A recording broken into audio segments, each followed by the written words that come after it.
Namaskar, Jai Jagannath. I'm here at Viraasat. It is an initiative of NHDC celebrating 75 handwoven saris of India.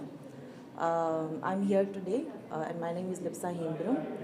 I'm a designer and entrepreneur from Orissa. I belong to the Santal tribe from Mayurbhanj. Today I have got saris from my community, the Santal saris here. And I did a workshop on how to drape a Santal sari and an experimental sari here.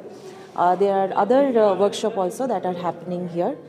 This exhibition is till 17 January. All sari enthusiasts and everyone who is interested in understanding the origin of saris or where they belong to, the kind of saris that are woven all over India, please come here and check out the displays that they have put up here.